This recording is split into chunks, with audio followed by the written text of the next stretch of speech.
Futures and options on futures trading involve substantial risk and is not a suitable investment for all types of investors. Past results are not necessarily indicative of future results. When I use the word I in this video, it refers to what I teach in my charting course or what I author in my twice daily oral and written updates. Prices shown on charts and quote boards are in real time and take into account all known activity up to this point in time.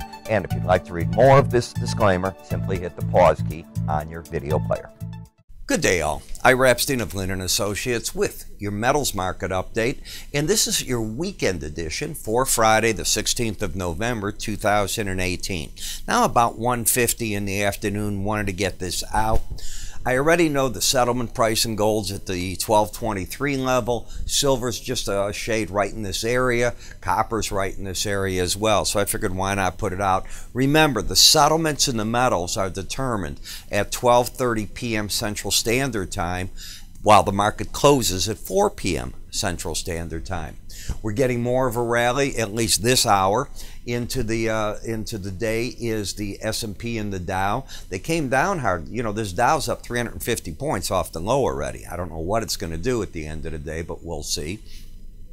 You're still getting bids into the bonds and notes, so there's got to still be something of a fear index. But a little bit that came into play was the fact that Fed Chair Powell sounded when he was in Dallas as though the Fed is starting to pay attention to what's going on in other parts of data. You know, their mandate is inflation and full employment, but they've got to be paying how the economy is starting to cool off, and they're the problem. They're cooling it off with the raising of interest rates, and that the president has brought up too.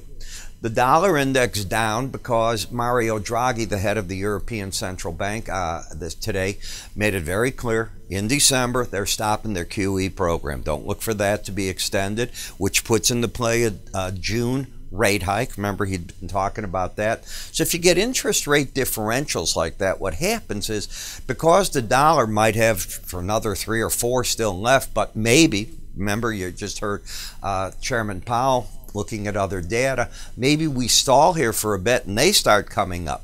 So that gave the bid to the euro currency, even with Brexit and all that. And by the way, on the Brexit, the British pound up 36. What's that have to do with metals?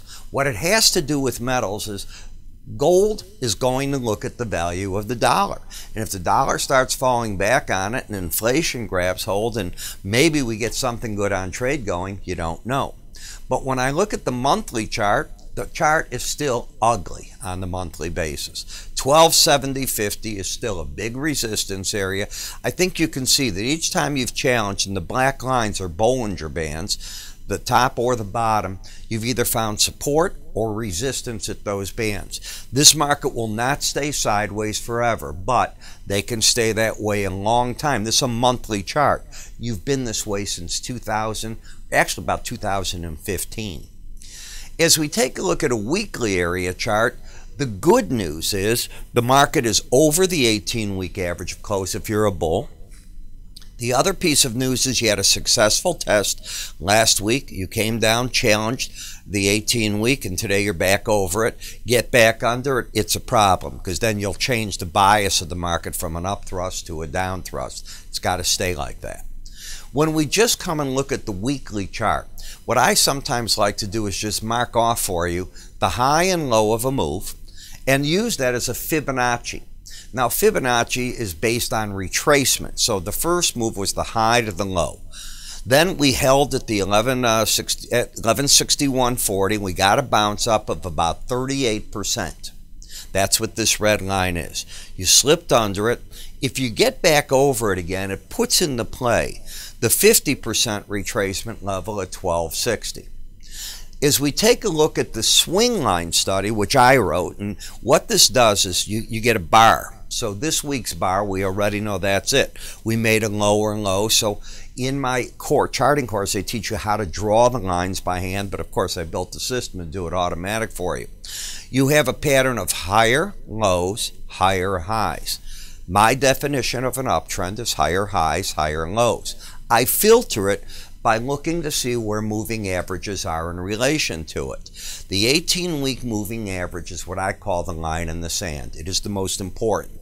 When the market is above it, if it pulls back, it's often a support line. If the market's under and it rallies up, it's off for a resistance line, and it's done both of that recently. But because it's over it right now, you have upside bias. The trend is up as we've defined it. The resistance is the 200-day moving average first, and that was the gray line that you see, and that comes in at 1233.80. If that lets loose, the next moving average, it happens to be set up this way, is the 100-week. You know, in a market that's got an uptrend, you'll see these are under the market. You haven't been that way. You can then look to see where your Bollinger Bands are. Remember the concept of a Bollinger Band. It is an indicator and actually an algorithm designed to keep the market trading within it 95% of the time. And it does different things depending on where it's coming from. Where it's coming from now is sideways action. And that's where you're seeing these bands now coming together this way. This was a breakout out of sideways action. There was your sideways action, and then when the market broke out, it hugged the band. It's called running the band, and it went with it. It's often accompanied by momentum indicator. And what you have in the market is momentum is pointing up. The red line's over the blue, still pointing up. The bias is up because you're over the 18-week average of closes. The trend is up. It puts into play the upper Bollinger Band first at 1241.30 and then the 1263.20 level, which is the 100-week average of closes. The support's back at 1210.20, that 18-week moving average of closes. The gold-silver ratio has temporarily stalled in this 85.5 zone roughly. It hasn't sent out a new signal. It still favors at this point gold over the silver. The ETF GLD is a very similar pattern to the futures. Higher lows, higher highs. Bias up because you're over the 18-week average. Momentum not pointing up, just flat right now in this market. The weak sister here are the gold miners. They have a pattern of lower highs, lower lows. Now, you finished today, and this is, well, you're not finished. I don't know where it's going to finish today. But right at the peak here, you're trading right now at 1946. That number is 1943. If the market can close over 1943, then what happens in it, and that won't close until 3 o'clock, you'll have upside bias. So you'd have bias up, trend down, and momentum up. Is there anything here that can just turn the trend on a dime? No. Because you've got a lower low and lower highs, the best you can do next week is take out 1980 and you'd still have a lower low but then a higher high. So the answer is no. I think it's pretty clear that the resistance is that 18-week average of closes. In silver, I want to say shucks. I would have liked it to hit that lower Bollinger Band. It doesn't have to, but it would have been nice to have found support there. It found it near it. Resistance pretty clear here at the 1470 level. You have a pattern on the chart. If we come here, I think I've got this right.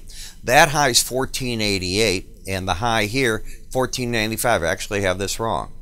I've got, now that's where it came out. Right, now I got it. We had an outside week. Do you see this? This week took out that week's low and this high. You shouldn't take out the low of an outside week for 2 more weeks unless you want to develop what's called a bull trap. And it's a bull trap because the reversal is to the upside. If you do, the market often makes a run to the closest moving average under it, and there's not one here, or the Bollinger Band. You took it out here, and there was your run at that number. Got it? I don't know if it'll finish off hitting it or not, but now I understand why I have the lines where I do. In the copper market, you still have a pattern of lower highs, lower lows on the weekly chart. You'd have to take out 283, what number is that? That's even higher than that. That's 282.35. That's what I thought. 282.35 in order to get this market now where you could have a pattern of higher lows, higher highs. The problem is if you did that, you have 2 resistance points waiting, 287.05 to 287.45, let's say it. Support's back at 273.65. Here's what's more important, real important. Notice how this market's churning now sideways, and with that, the Bollinger Bands have gone flat. That's what starts trends. You had that back here too, and from there you broke out to the downside. All that I'm saying is this is what you want to see to get a trend moving. Now, obviously, if the U.S. and China could ever make something good happen, I think Chinese consumption would pick up because they're not going to have the tariffs on goods they're sending to the U.S. Don't do that, and that weighs on the copper market and world markets. I'm giving you both sides. In the platinum market, you're still in an uptrend longer term. Higher lows, higher highs. Momentum is flattened out, and you sort of see that in prices, but the bias is still up. So I'm still longer term in the bull camp on this. And here's a market that went up, and it might be a new all-time high, I think, in palladium. And it has just stayed bullish, and you've heard me say that this has been the strongest metal, period, and it has just accelerated again. You even can say that this week's an outside week up, so I would move this arrow over here and say, hello, and where's the next target? It could be the 1193 zone. It's a mixture of finding palladium and what it's needed for, and that becomes the issue. The supplies are getting shorter and shorter. In the dollar index, we keep hitting the upper resistance of the Bollinger Band and backing off. That's what's going on. The overall trend up, but in that resistance, and the question is, what's the next move? Until you break through this low here at the 95.48.5 level, and then get under 95.33, the bulls still overall control this market. You know, one of the things I try to do is teach. We're coming out with our new futures trading kit either next week or the week after. It's fully finished now. And one of the other things we're coming out with next week for you is going to be, and I think it's next week, Thanksgiving throws us off, is the Arun indicator, showing you how to work with an indicator that uses price and time and gives you confirmation signals as to whether a trend's holding. It's based on, are you making new highs or new lows from a certain key date. I like the 25 number, and I'll go into that. But to find out more about these indicators and all, just give us a call. You can go to our website. We have volumes 1 and 2. We've done them in a PDF section for you of a guide to technical indicators. Take a look at them. I'm Ira Epstein. Remember, you can always click here. It'll take you to that page, and I will see you all come Monday.